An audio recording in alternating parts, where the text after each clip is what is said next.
The topics and opinions expressed in the following show are solely those of the host and their guests and not those of W4CY Radio, its employees, or affiliates. We make no recommendations or endorsements for radio show programs, services, or products mentioned on air or on our web. No liability, explicit or implied, shall be extended to W4CY Radio or its employees or affiliates. Any questions or comments should be directed to those show hosts. Thank you for choosing W4CY Radio.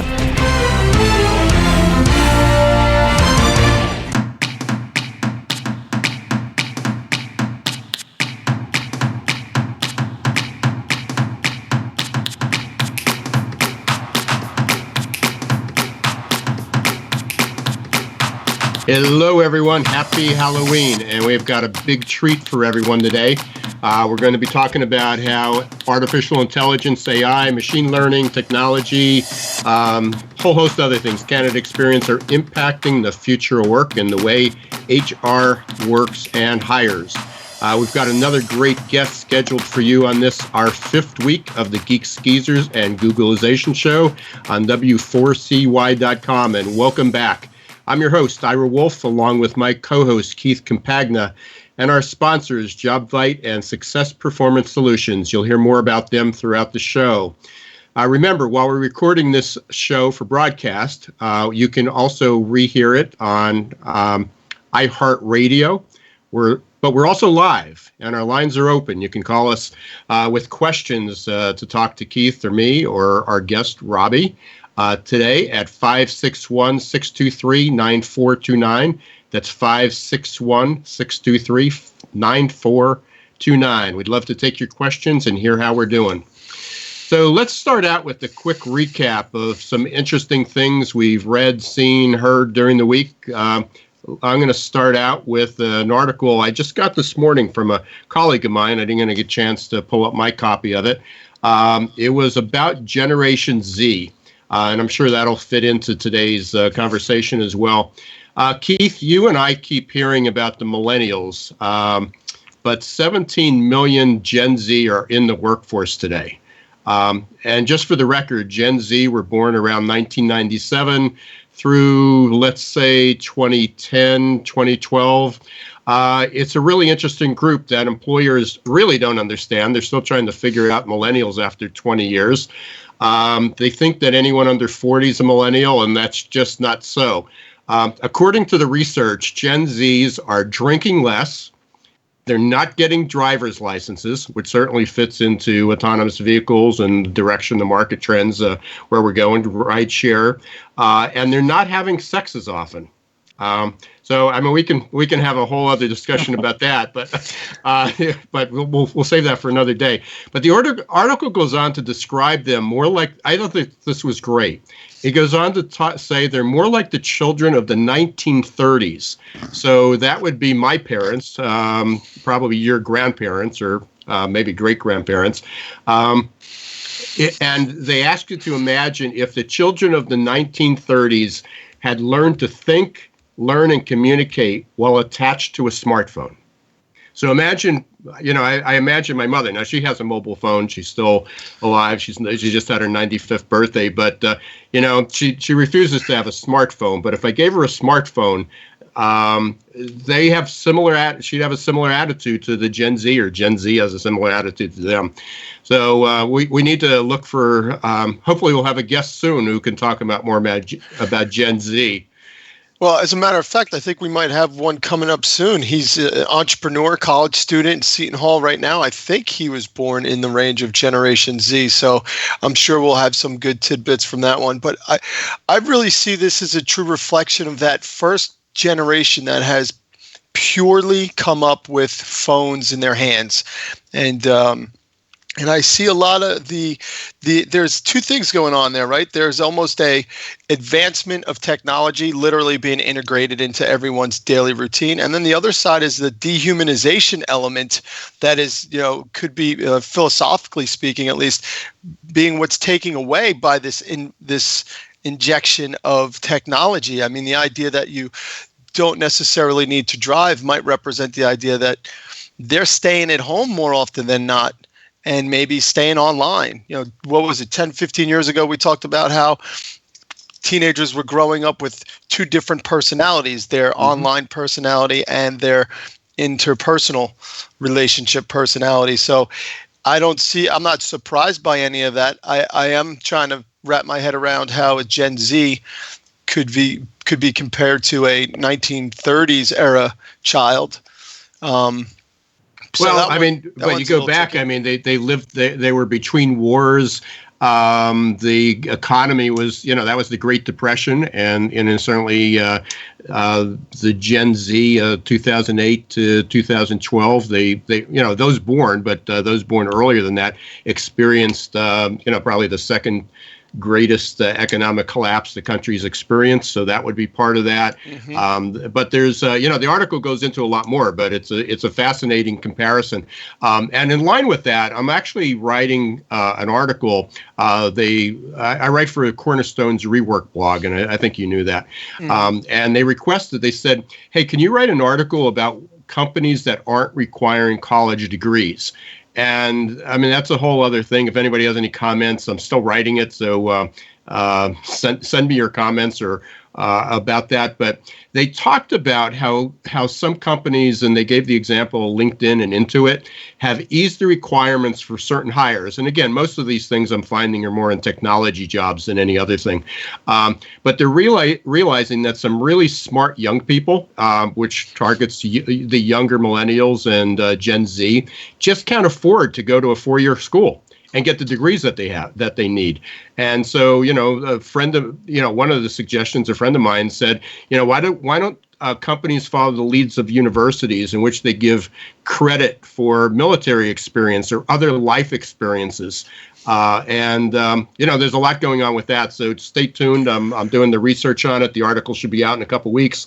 But that would be another great topic about how education's being disrupted within that. And Keith, I mean, you've got, I don't know how many copies of my book you bought, but I got a whole chapter in there about the future of recruiting using badges is going to be really important. And, the key word there is disruption. I mean, I reference that part of your book all the time about how a true disruption takes place from outside of that area, that environment. The example I think you give is how, or a lot of people have talked about how Uber didn't come from the taxi industry. It came from outside of it. And really, you look at the way the role that kids are coming up and they're looking at their parents' economic path has really disrupted their way, the universities and the value that they bring. You look at the way the economy and, the talent market certainly shifts the power to the individual. And here we have another example of where people might not know what's coming next. No, absolutely. And I think you just did a perfect cue up. And we're working in remote places, so this was completely unplanned, but you just queued up our guest. So without any more delay, I want to introduce Robby Gulri. He's a CMO from Engage Talent. That's engagetalent.com. Let me just say that Robbie's bio that he sent me begins with his mission, and it says pretty much sums up who he is. My mission is to use my technology, business, and marketing skills for a better world. He's got over 20 years of experience in technology, product marketing, and management, and works for a super innovative company. He and I talked just a few weeks ago. I know, Keith, you met him at, was it SourceCon? Yep. Yeah. And you recommended as a guest. He graciously accepted. I called him. We hit the ground running. I don't think, Robbie, you and I were on the phone more than 30 seconds, and we were off on a billion topics. So can't wait to pick it up again. So welcome, Robbie. Thank you, guys. This is going to be pretty awesome, hopefully. Yeah, more than hopefully. It's pretty much a guarantee, and it will go fast. I'm trying to be humble. I'm trying to be humble. On Halloween day. Lower your expectations. We'll all be fine. That's right. That's right. So, hey, let's start out. Because that's how we started our conversation last time. Tell us a little bit about what Engage is doing, because I think what Engage Talent does just sets the stage for what most companies just don't realize, where how recruitment's being reshaped, how information is sought, what you can learn about people, and what's that little advantage that you might be able to get to pick off the talent you need. So again, thanks for joining us, and why don't we start out with telling us a little bit about Engage? Yeah, absolutely. Before I jump into my little elevator pitch, you guys were talking about Gen Z and, how people have really in all aspects of their life kind of changed the way they approach life, through the access of data. Whether you're, trying to get somewhere, you use Google Maps or Waze or whatever. If you're trying to, find a product to buy, you go to Amazon. If you're looking for a restaurant, you go to Yelp. And that kind of data sort of usage is really what we're trying to do in the recruiting world. We feel like recruiting and sourcing has been left behind a little bit in the area of sort of talent identification and acquisition. So the way I describe Engage is very simple. It's sort of three legs to the stool. The first leg is talent identification. So many people we know are in positions that are just not good fit. It's not because the companies are bad. And it's not because the individuals are bad. There's just some kind of misalignment. And so we're really trying to help recruiters identify the right people for that particular opportunity. And once we help with identification, we can use the data to really help with engagement. So the AI that we provide allows recruiters and talent acquisition people to really create custom messages, very personalized messages to these individuals. So instead of receiving these cookie cutter emails that we're all used to that we'll frankly delete in real time, we get something that's contextual. And then we kind of marry all that with what we call market intelligence. So if I know something about the individual, their knowledge, skills, and desires for a job change, and I can combine that with what's going on in their company, is there a leadership change? Is there a litigation event? Is there some kind of M&A activity going on? I can take all of that data and kind of combine it and be able to really equip these recruiters with some really powerful insights to do their jobs a lot easier. So in the world of sales and marketing, which is the world that I come from, it's all about narrowing the funnel. Instead of focusing on, 1,000 sort of top of the funnel people that are never going to buy your product or service, why not only focus on 100? And that's what we talk about when we talk about recruiting as well. Let's narrow the funnel. Let's not send out 1 million sort of request to collect 1,000 resumes. Let's focus in on the 100 or so people that really care about this particular opportunity, that are seemingly better fit, and then let's focus our energies on that. And that's ultimately what we do at Engage Talent. And I got to tell you, this is the reason why I wanted Robbie on the podcast, Ira, because we met down at SourceCon, and we're swimming in this sea of, for lack of better terms, techie focused recruiting methods and concepts, and all things considered, it works. But Robbie and I are sitting here, we're just talking in between, the waves of people coming into the exhibition hall, and JobVite and Engage really focus on what we feel to be the key element here, and that's the people. Use the technology to your advantage by understanding the people. But I think, you mentioned something, Robbie, that really resonated with me.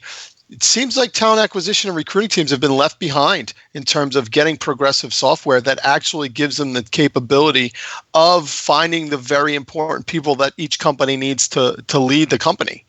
So I find it fascinating that, there's this notion of combining what's going on internally and externally with regards to making a good team work together. How's it coming along so far? It's going great. The company's been around for 4 years.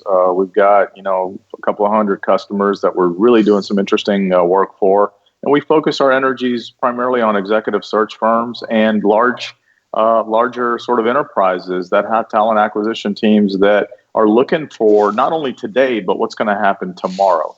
How do you build that pipeline? How do you predict growth within your organization? And, our platform and our software can really help organizations do that. So, just like any other software business, it's a constantly evolving thought process. The product continues to evolve. We go through literally 2-week sprints. Our product team does a fantastic job of that.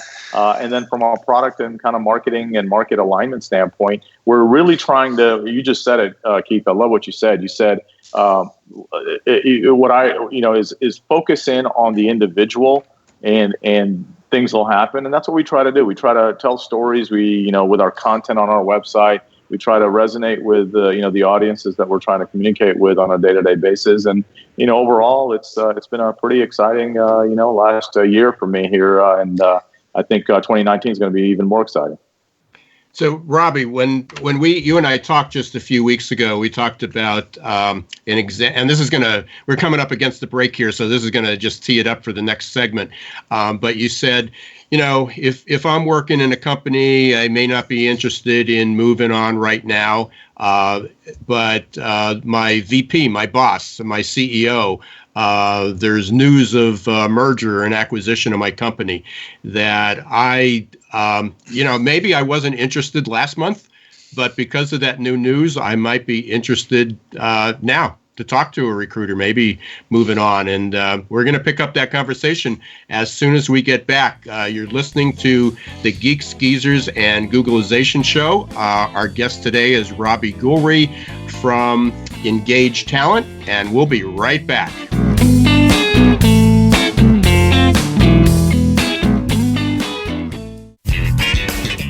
Have you ever dreamt of being on the radio? Well, now is your chance. Be a radio show guest on the #1 ranked internet radio station and promote you and your business for free. Yes, you heard it, free. Business advertising right here on W4CY.com. Call 561-506-4031 now to get booked on one of our shows. That's 561-506-4031. Get your free advertising now. What's up, everyone? This is Keith from the Geeks, Geezers, and Googlization Show, powered by JobVite. JobVite knows career paths are made by people, not by open job requisitions. JobVite's platform ties recruitment marketing directly to applicant tracking and onboarding, creating continuous candidate engagement that effectively connects recruiters with qualified passive candidates. Used by over 50,000 recruiters placing over 1 million jobs, JobVite's platform impacts every company in every industry. Check us out at jobvite.com. Listen carefully. Up to 9 out of 10 job candidates visiting your company career page leave before completing an application. You heard that right. 90% of candidates who want to apply for a job at your company don't. That's just plain crazy, especially in today's tight labor market. Candidate experience matters. Stop turning candidates away. Let Success Performance Solutions help. Call us at 800-803-4303 or register at successperformancesolutions.com/W4CY. Schedule a no-obligation consultation and get special access to insider tips to recruit faster and hire smarter.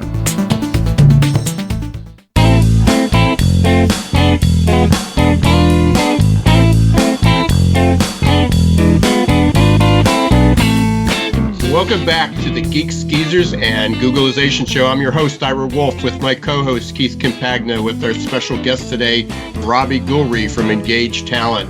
Hey, Robbie, when we left off, we were talking about, and we had a great conversation offline too, so we're going to bring that back in. But when we left off, we just started to talk about how things are changing. Obviously, there's not a shortage of good talent. They're just all working. Good talent has a job already. And, unless you're creating a better opportunity, a better experience, maybe better salary, maybe better benefits, but whatever it is, to entice them away, you got to do something to get people from companies. But, if I'm comfortable in my company right now, as we talked about right before the break, I might not be interested. But, I wake up this morning and I hear there's acquisition news, there's a merger. My boss is thinking about taking a new job, leaving the company, and that changes the whole dynamics. So how does your company fit into that? Because I think that to me was what fascinated me about Engage Talent, what the research that you guys are doing. Yeah, you're absolutely right, Ira. If you look at McKinsey or if you look at IDC, they'll tell you that anywhere from 75 to 85% of qualified candidates today are passive, meaning they're already employed. They're generally pretty fulfilled. It's only when certain things happen, these business shocks that I mentioned last time, is when they start getting a little nervous, which allows them to then start thinking through, okay, maybe I need to look at another opportunity. And so we're involved very intrinsically across that entire sort of value chain. Not only are we looking at the individual themselves, the candidate, their skills, what they've been able to, acquire in terms of assets, both education and experience over a course of their career. And we're then combining that with the businesses themselves. So at any given time, like literally we go through 5 to 6 million data point changes every single night because we're capturing data in real time about these companies, both private and public sector companies. So if there's a leadership change, we know about it. If there's a potential of a merger, we know about it. And we're able to feed that into our algorithms. And that's one big element to decide what the engagement score. So we have basically a prediction model that allows us to predict how likely an individual is to even have that conversation. So it goes back to, again, giving recruiters some insights that they didn't have before. So to your question, a long answer, we're involved in that entire sort of process from the candidate all the way to the company. So we talked about this in the break a little bit. A lot of companies just aren't familiar with, they have no idea this is going on in the background. I think it's scary because I'm a small business, and the amount of information that I can track for free from companies. I just discovered today that I use MailChimp for our newsletter. Or for anything that goes out for our email campaigns. And I just looked in there, and for just about $1, I mean, it's so cheap. For about $1, anybody who subscribes to the list, it will kind of search the net to see, what social media profiles they belong to. To be able to connect on there and to create more engagement. We can track how long people are on the site and where they came from and where they went to and IP addresses. A company contacted me the other day, even contacting me, sharing who the information is. So there's a lot of information going on in the background. But going back to our topic, so to give people an example of this, so do you track things that are going on in LinkedIn? I mean, when, or other sites like that, or I assume in the news as well, in the journals, that somebody accepted a new position or a company was bought out or is up for an acquisition. How are you acquiring that data? What's the scoop to be able to let a recruiter or a staffing company know that someone might be available that wasn't before? Yeah, great question. From a data collection and aggregation standpoint, we don't bring any data in, from LinkedIn. Number one, we don't want to get our hands slapped. LinkedIn is pretty sensitive when it comes to that. We actually add to the kind of the data that LinkedIn has. So we actually work very well. Okay. We've got a little plug-in extension for Chrome that works on top of LinkedIn. That's one of my favorite features of the software. But in terms of our data, if you think about, I'll give you some kind of anecdotal examples of how we're able to triangulate data. So if you're working at XYZ company and they posted, and you're in marketing, let's say you're a marketing director, and they posted a job, that basically is looking for a marketing manager that needs to have like Marketo experience or MailChimp experience. Well, guess what? There's a pretty high chance that individual with that profile has MailChimp experience, given that they work in the company that utilizes that technology. So that's just one small way of how we're able to kind of continue to build profiles.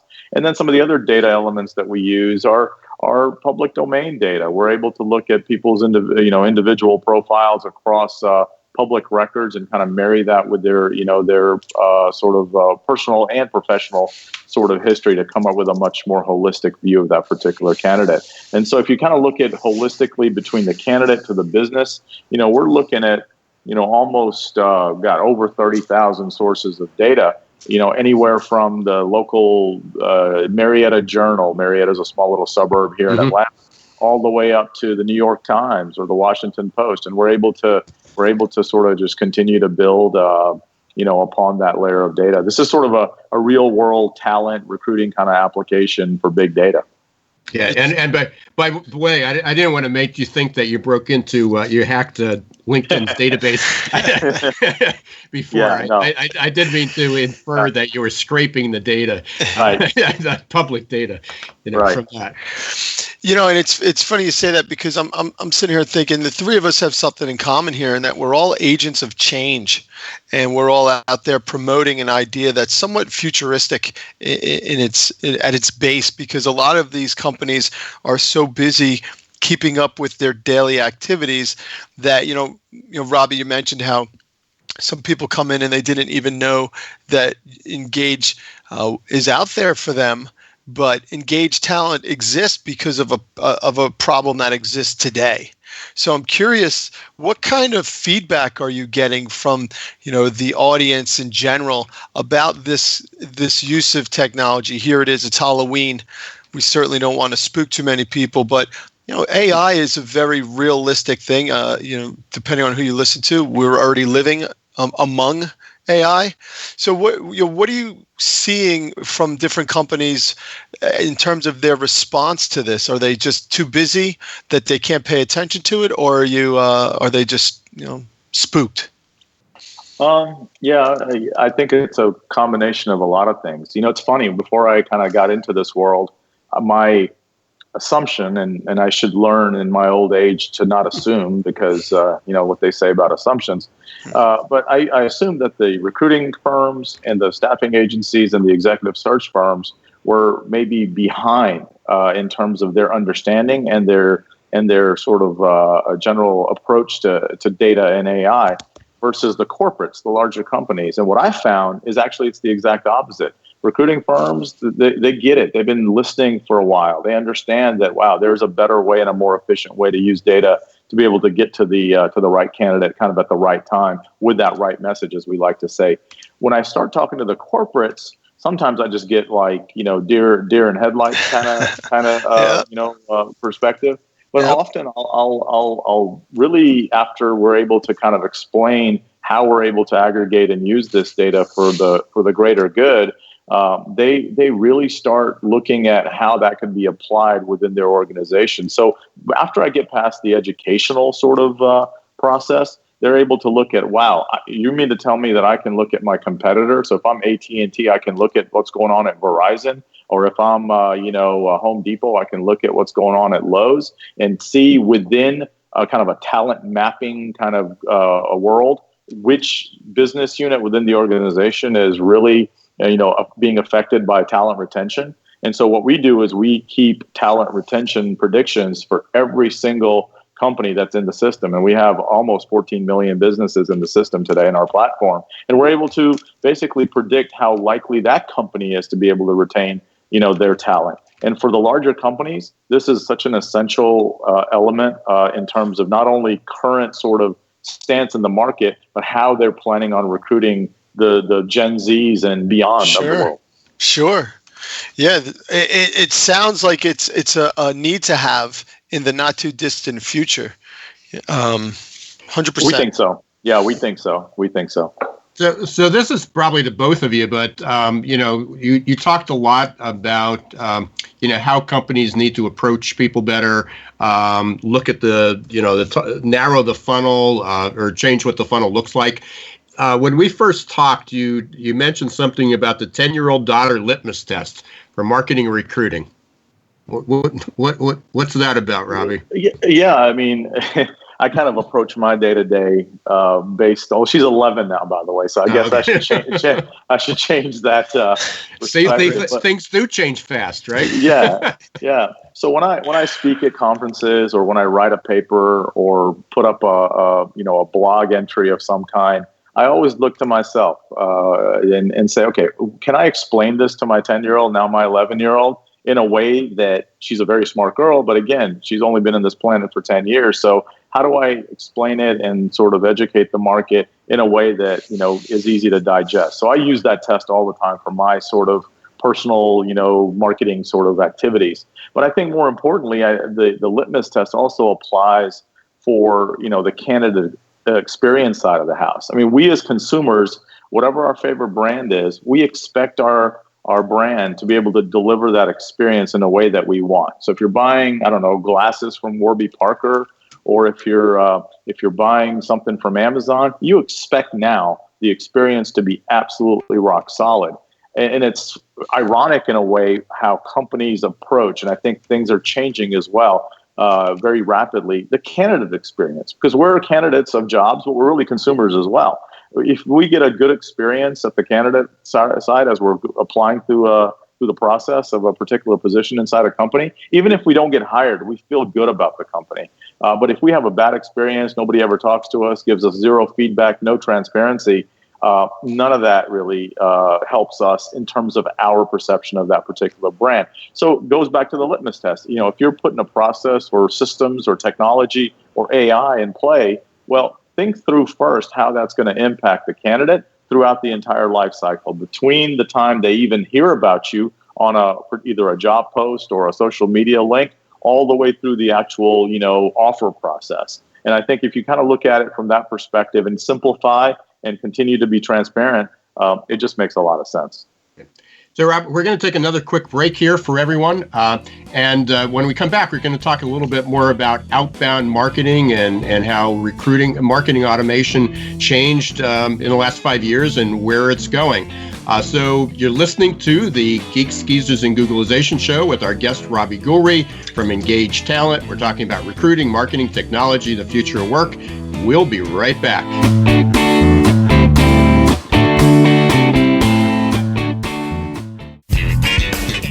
Have you ever dreamt of being on the radio? Well, now is your chance. Be a radio show guest on the #1 ranked internet radio station and promote you and your business for free. Yes, you heard it, free.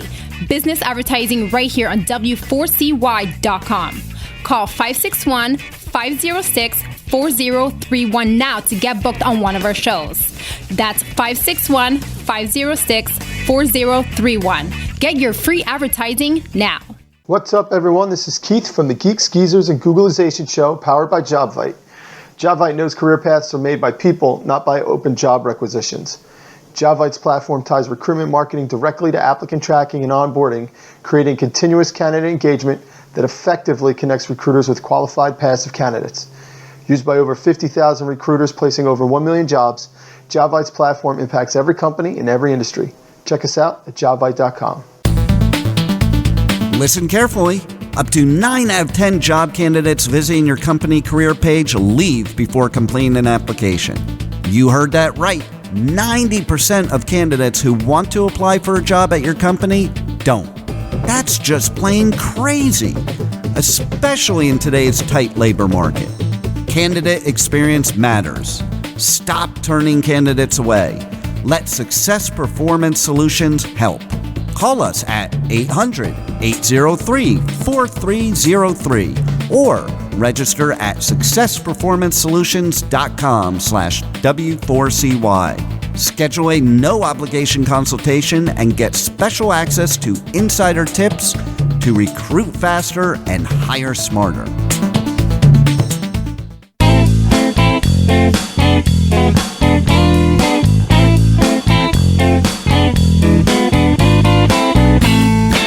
Welcome back to the Geeks, Geezers, and Googlization show. You've been hearing from our guest today, Robby Gulri from Engage Talent. Want to also thank our sponsors again. You heard a few times from them as well, JobVite and Success Performance Solutions. Really appreciate their support. Hey, when we left off, we said we were going to talk a little bit more about recruitment, marketing automation. Not so much. I guess we'll talk a little bit how it's changed in the last 5 years. But where's it going? What do you see happening, Robbie? Yeah, I like to say personalization in a scalable way. That's usually the trade-offs, right? Is if you want to do personalization and compose messages outbound that are sort of customized and personalized for the individual or individuals that you're talking to, the trade-off is you can't necessarily do that in a scaled way. And that's really where AI and machine learning and the ability to utilize data in a much more efficient way helps us. It gives us the ability, not only as recruiters, but marketers, which frankly is synonymous these days, to really be able to personalize across an entire spectrum of positions that need to be filled. And that's exciting to me. So, what I see over the next year, 5 years is things just continue to get more streamlined. The ability for not only us, but people like us to, leverage data in a much more uniform and holistic way gets better. The algorithms get smarter. And our ability to personalize and scale all at the same time without the trade-offs basically is what I'm excited about. So, what's I guess the biggest hurdle do you think that companies face? You talked before about staffing and executive, recruiters seem to get it, but companies, there seems to be a lag. What's the message, or what do you think's holding them back? Yeah, I think it's not the technology. It's really the mindset. There's people that we run into day to day as we're kind of going through the education and selling process that just get it. They understand how this can impact them in a much more positive way. It's sort of it's analogous to, I think the market or the consumer's view of AI in general, not just recruiting technology. Some consumers believe that AI is, it's the robot apocalypse. Other consumers believe that AI is a augmentation to human sort of activity. And it's the same philosophy, I think, that can be applied to the recruiting world. Some recruiters just aren't necessarily educated on the ability to leverage AI and data for their effectiveness and efficiency. Others seem to get it. So for me, it's not necessarily the technology that seems to be the issue, the uphill battle. It's often education and just frankly perspective. And that might actually have something to do with your surprised assumption that you talked about earlier, Robbie, because here you have staffing agencies and recruiting agencies that are focusing a whole lot on the human element of business, whereas corporations have a lot more focus on the daily activities or driving the number or getting the next product pushed out to the market. So it's almost like if you see people, or if you recognize an organization that's really trying to hold on to that candidate experience, keeping the human in human resources, so to speak, I think you see that's where people come maybe better prepared to, or not resistant to any change, but more so willing to figure out how to make it work for them. Yeah, I can't say that enough. We cannot take the human element out. First of all, the AI is just the tool or the capability or a amplifier, if you will, to create a much more efficient way to do things instead of paper shuffling a bunch of resumes that we may not look at over a short period of time. Why not let the AI decide, and give us a leg up to be able to really identify some of those best fit talented individuals. And I think, Keith, you sort of asked this question. Maybe I missed it, but is it Robbie? Do you think it's HR or is it management? Is it both? I mean, whose mindset needs to change? I think it's generally the senior management, C-level suites. In the larger corporates that we run into, when I first talk to talent acquisition leaders across these organizations, they're generally up to par. I mean, they generally get it. It's convincing the people who've got the checkbooks, if you will, the CFOs and the other C-level managers on how important this is to the overall effectiveness of the company and the longevity of the company. Because we're not just talking about AI for the sake of AI. We're talking about leveraging a technology like Engage to be able to add and continue to evolve and build a talent pipeline. And without talent, none of these companies are really they're just entities at the end of the day.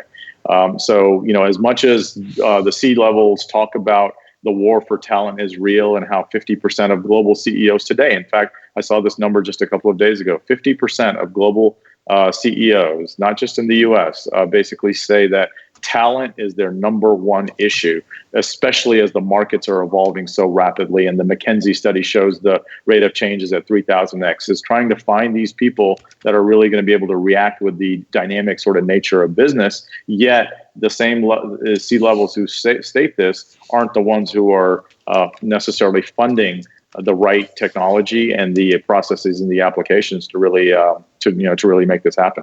Robbie, what's the first thing that you think of, once we get off this call, somebody's listening to it or they listen on demand, again, and you can pick these up on iHeartRadio. What's the first thing a company needs to do, and whether it's management or HR, to make a change? I think just alignment across the board, recognizing, yes, talent is important, and continuing to build that talent pipeline is important. So I think all of us can agree to that.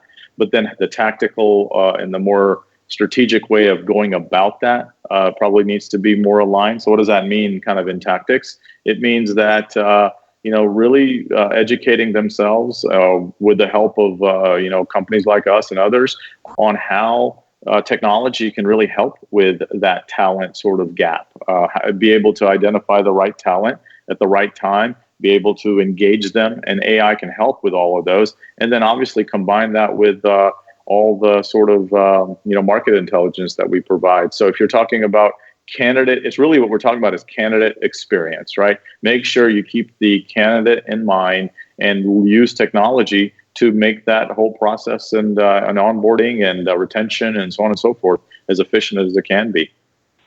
Is there any part of all this that worries you? Of all the change, not just. I guess that we should be fearful of. Next week I'm giving a couple talks and talking about the ethics a little bit about some of this. What worries you?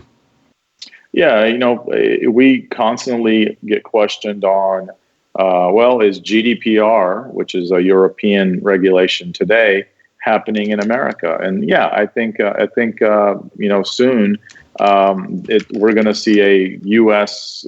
wide equivalent to GDPR. That doesn't worry me. I think that's a necessity in a way. What worries me is people's misunderstanding of that. And again, going back to the C-level decision makers, their sort of misconception of that. How does that, sort of impact their buying decisions and the sales cycles and those kind of things? So I think about that. I also think about some of the ethical concerns that people may have. Again, if you look at data as an asset, the asset can be used for good, and it can be also used for not so good. And obviously, what we're trying to do is use it for good for the purposes of best fit alignment. So that worries me a little bit. But in terms of AI and technology and the evolution, I get nothing but jazz and excited about all of that stuff. I love the conversation about what wrong might come.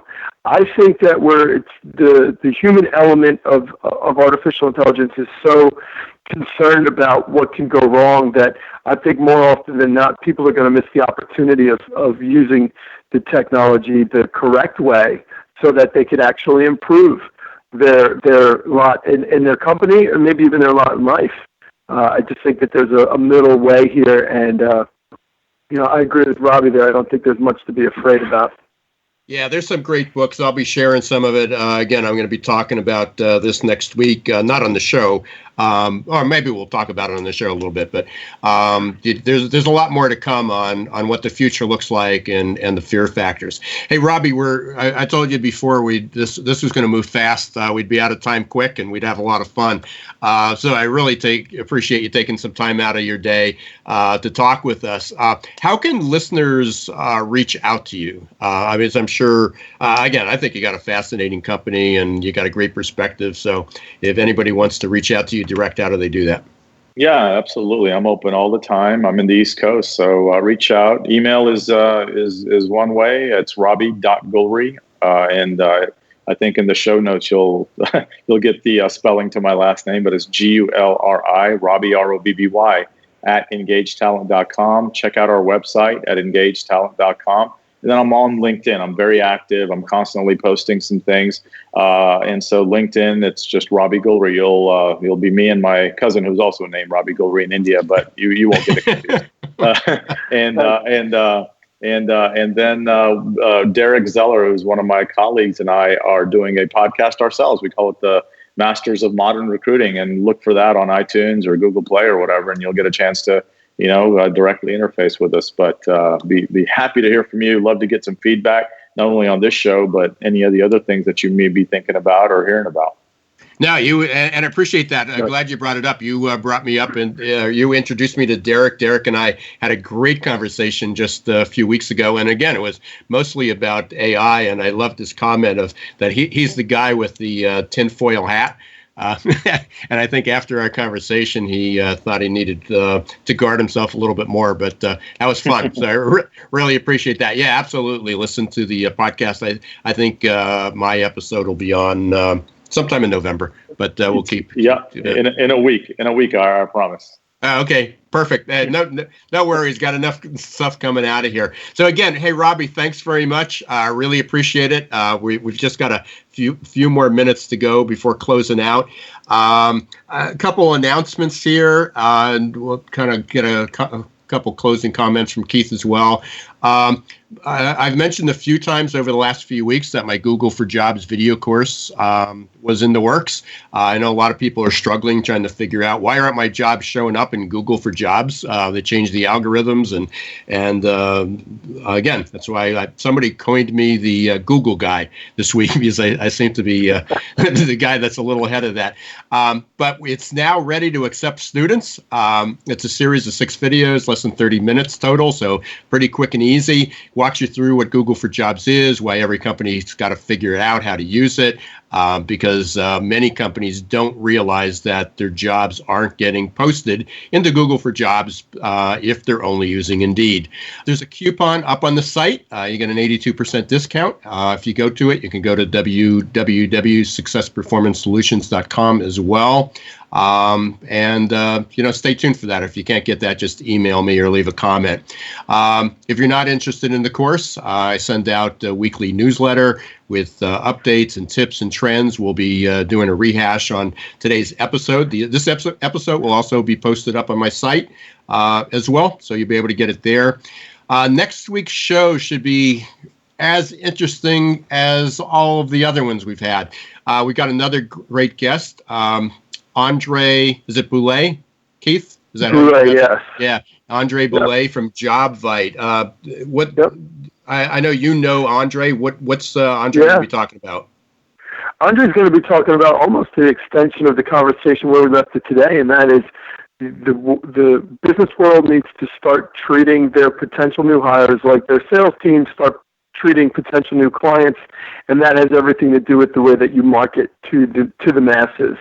Andre came from Salesforce.com in one of the divisions, and really took a lot of success, learned a lot of success there, saved them a couple $1 million when he partnered with JobVite, and then he came to the dark side of the force, and now he's running our Engage Managed Services division, which is really where HR has the capability of, getting their brand, getting their message out to the people they want that message being heard by, and not having to worry about spending time doing it. So, and he's full of life, full of great examples. He was in London last week, so I'm sure he's going to have a lot of good stuff to share. Yeah, it should be great. Good. Congratulations on the classes being completed.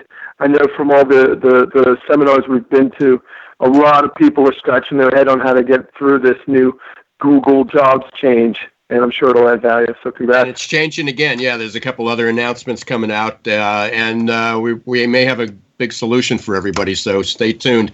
Next week will be interesting. Besides having Andre as a guest, it'll be really interesting from a logistics standpoint. Both Keith and I will be remote. I'm going to be traveling from Baltimore to Philly, and Keith is going to be, where are you going to be, Keith?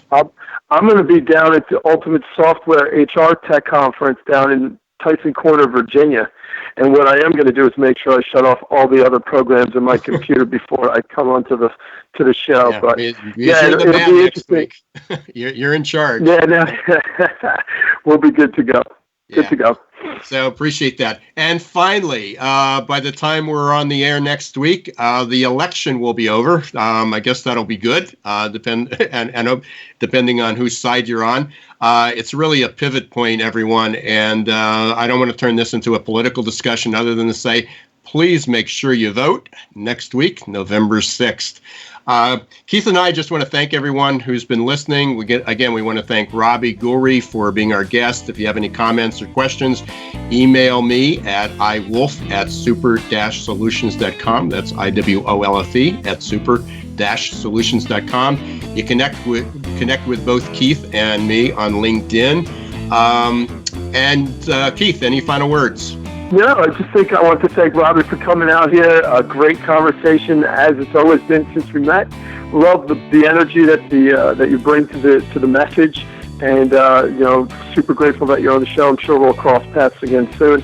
And just to again check us out we've got the podcast. The recordings will be on our LinkedIn profiles, and keep that number close if you're driving and you're listening. 561-623-9429. Geeks, Geezers, and Googlization. You've been listening to the Geeks, Geezers, and Googlization show. We bring you topics and thought leaders discussing a future of work where the tired, the wired, and technology converge. Until next Wednesday and every Wednesday after that, 1 p.m. Eastern Time on W4CY.com and iHeartRadio. This is your host, Ira Wolf, co-host Keith Campagna. Don't let the shift hit your plans. Make change work for you.